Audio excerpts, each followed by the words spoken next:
오늘은 로마서의 마지막 장인 16장입니다. 로마서 16장에는 도드라지는 특징이 있는데 그 특징은 이름들이 많이 등장한다는 것입니다. 이 이름들은 의미 없이 기록된 것이 아닙니다. 로마서 16장에 몇 명의 이름이 나오지 한번 체크를 해보았는데 총 35명의 이름이 로마서 16장에서 언급되고 있습니다. 이름을 언급할 때 누구누구의 형제, 누구누구의 가족, 누구누구의 성도, 누구누구의 권속이라는 표현들과 함께 사용된 이름도 있으니 실질적으로 바울이 로마서 16장에서 언급한 사람의 수는 35명을 훨씬 넘을 것입니다. 바울이 일일이 복음을 위해 살아가는 자들의 이름을 부르는 모습을 보면서 하나님의 마음을 닮은 사역자라는 것을 오늘도 새삼 깨달았습니다. 바울이 한 사람 한 사람의 이름을 다 기억하고 있습니다. 우리 하나님 역시 복음을 위해 살아가는 모든 자들의 이름을 다 기억하시고 불러주십니다. 아무도 나를 안 알아준다고 생각이 들 때가 있습니까? 우리는 이 사실을 믿고 힘을 내야 합니다. 아무도 몰라줘도 하나님이 알아주시고 하나님이 나를 기억하고 계신다. 여러분, 우리 그 사실을 잊지 맙시다. 더욱더 좋은 것은 우리 역시 바울처럼 하나님의 마음을 담는 자들이 되어서 복음을 위해 애쓰는 동역자들의 이름을 기억하고 불러주며 격려하는 것입니다. 주 안에서 서로를 격려하고 위로하는 위로와 격려의 공동체가 우리 효목제일교회이기를 간절히 소망하고 바랍니다. 로마서 16장에 언급된 이름에는 초대교회에 여러분 진수가 숨겨져 있습니다. 초대교회의 진수가 숨겨져 있습니다. 우리는 오늘도 새벽 기도회를 시작하면서 사도신경으로 신앙 고백을 했습니다. 사도신경 중 이런 고백이 있습니다. 거룩한 공교회. 거룩한 공교회. 로마서 16장에는 거룩한 공교회의 모습이 들어가 있습니다. 수많은 복음의 사명자들이 각자의 신앙 공동체에서 헌신하고 있으며 각 신앙 공동체가 서로 연합되어 있다는 생각을 지울 수가 없습니다. 우리 로마서 16장 1절과 2절 말씀을 우리 함께 읽어봅시다. 1절과 2절입니다. 내가 갱그레아 교회의 일꾼으로 있는 우리 자매 베베를 너희에게 추천하노니 너희는 주 안에서 성도들의 합당한 예절로 그를 영접하고 무엇이든지 그에게 소용되는 바를 도와줄지니 이는 그가 여러 사람과 나의 보호자가 되었음이라. 아멘. 제가 21절과 22절 말씀 한번 읽어보겠습니다. 나의 동역자 디모데와 나의 친척 누기오와 야손과 소스바데가 너희에게 문안하느니라. 이 편지를 기록하는 나 더디오도 주 안에서 너희에게 문안하노라. 아멘. 로마서는 바울이 로마 교회에 보낸 편지입니다. 더디오라는 사람이 대피를 한 것입니다. 로마서는 바울이 고린도 사역을 할 때 기록한 것으로 보고 있습니다. 갱그레아는 고린도에 있는 항구입니다. 갱그레아 교회의 일꾼 여성 사역자 베베, 이 베베가 바로 고린도 갱그레아 지역에서 복음 사역에 힘쓰던 자였습니다. 베베가 바울 서신을 들고 바울 서신인 로마서를 들고 로마로 갔습니다. 로마 교회는 그녀를 기쁨으로 맞았을 것입니다. 로마 교회나 고린도 교회나 에베소 교회나 로마 전역에 복음을 위해 힘쓰는 모든 교회 공동체는 여러분 뭡니까? 거룩한 공교회입니다. 거룩한 공교회. 거룩한 공교회라는 것은 거룩한 하나의 교회라는 뜻입니다. 거룩한 하나의 교회. 요즘 시대에 거룩한 하나의 교회라는 개념이 많이 희석되어진 것 같습니다. 매주일 거룩한 공교회라는 신앙 고백을 습관처럼 말하지만 거룩한 하나의 교회라는 개념은 희석되어 희미해진 지 오래인 것 같습니다.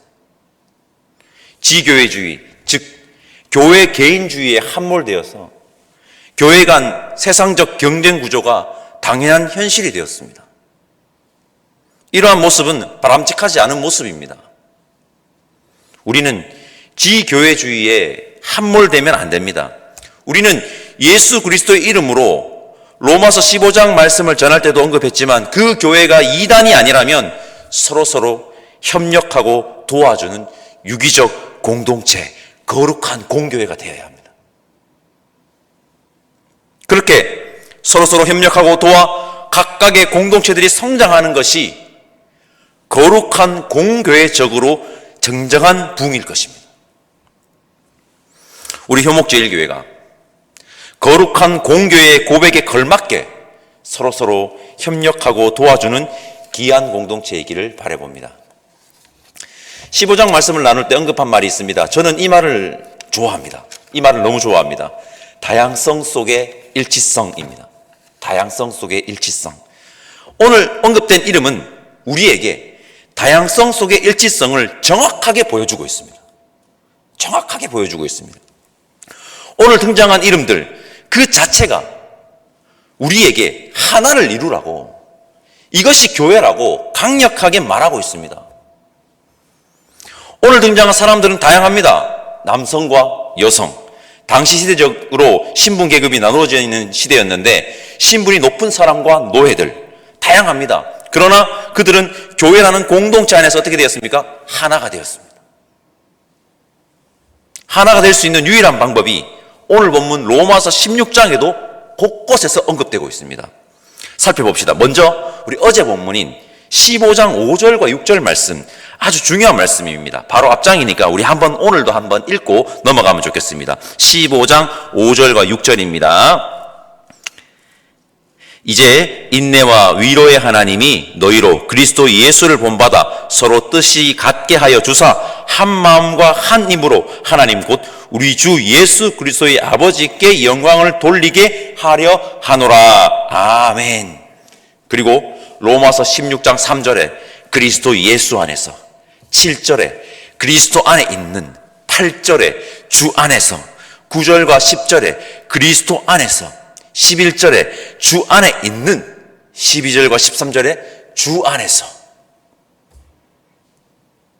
복음에 헌신된 다양한 사람들의 이름을 언급하면서 곳곳에 언급된 구절은 뭡니까? 그리스도 안에서, 주 안에서입니다.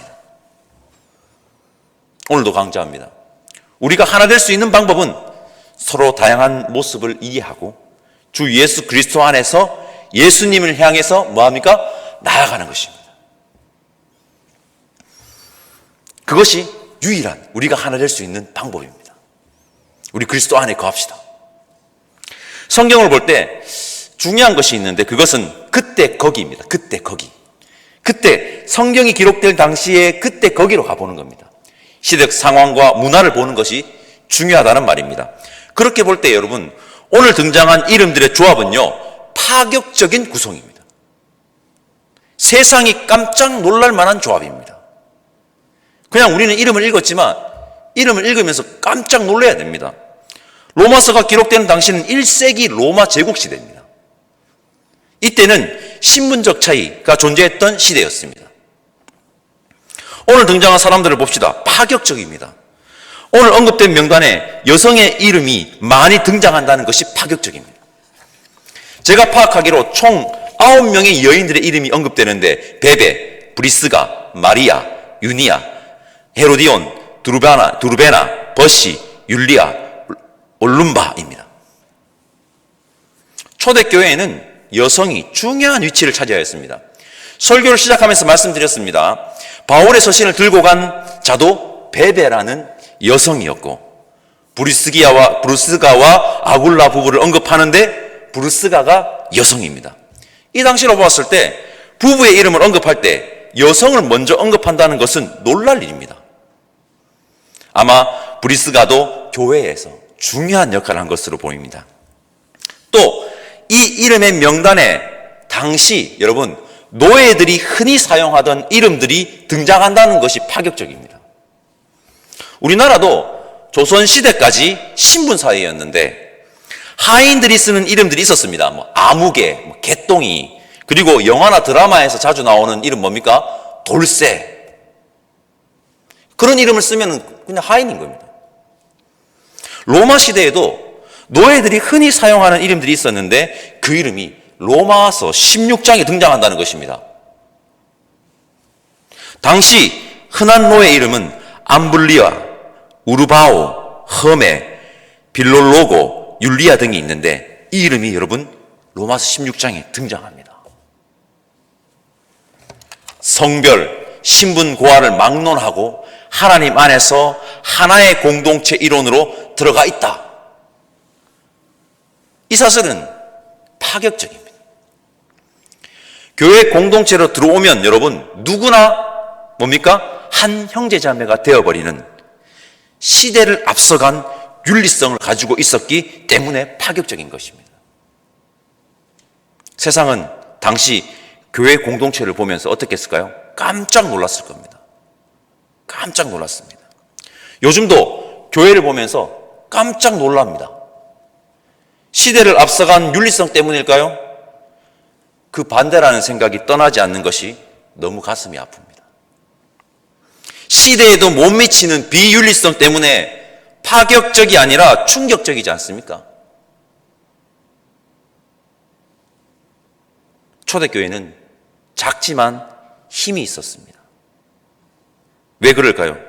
성령의 역사하심, 이것이 첫째입니다. 성령의 역사하심, 이것이 첫째입니다. 그리고 둘째도 무시하지 못하는 이유인데 세상에서는 엄두도 못 내는 시대를 앞서간 윤리성을 가지고 있었기 때문입니다. 여성이고 노예고 교회 공동체 안에 들어오면 다 형제자매가 되어버리는 겁니다. 하나가 되어버리는 겁니다. 현재 교회는 덩치는 커졌는데 힘은 상실해 가는 것 같다는 생각이 듭니다.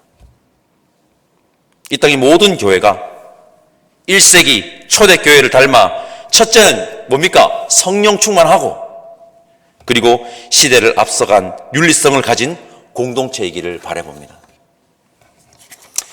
우리는 로마서 16장에 나오는 이름들을 통해서 알게 된 우리가 회복해야 할 교회의 모습을 오늘 이 새벽에 함께 살펴보았습니다.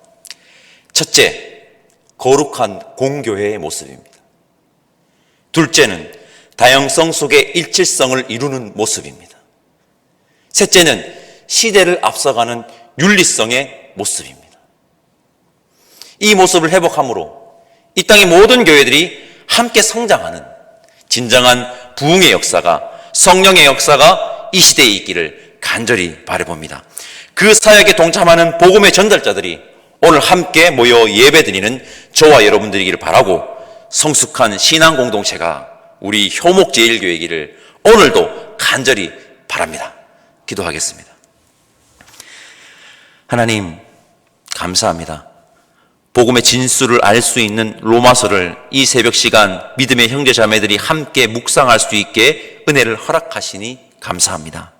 우리가 로마서의 말씀을 마음에 새겨 복음을 위한 사명자로 살아가게 하옵소서. 많은 믿음의 동역자들이 주 안에서 하나됨의 모습을 보았습니다. 우리가 하나 되어 세상을 변혁해가는 이 시대의 그리스도인 되기를 원하오니 성령 하나님 역사하여 주옵소서. 감사드리며 우리를 위해 십자가의 길을 가신 예수님의 이름으로 기도드립니다. 아멘. 하늘에 계신 우리 아버지, 아버지의 이름을 거룩하게 하시며 아버지의 나라가 오게 하시며 아버지의 뜻이 하늘에서와 같이 땅에서도 이루어지게 하소서. 오늘 우리에게 일용할 양식을 주시고 우리가 우리에게 잘못한 사람을 용서하여 준 것 같이 우리 죄를 용서하여 주시고 우리를 시험에 빠지지 않게 하시고 악에서 구하소서. 나라와 권능과 영광이 영원히 아버지의 것입니다. 아멘.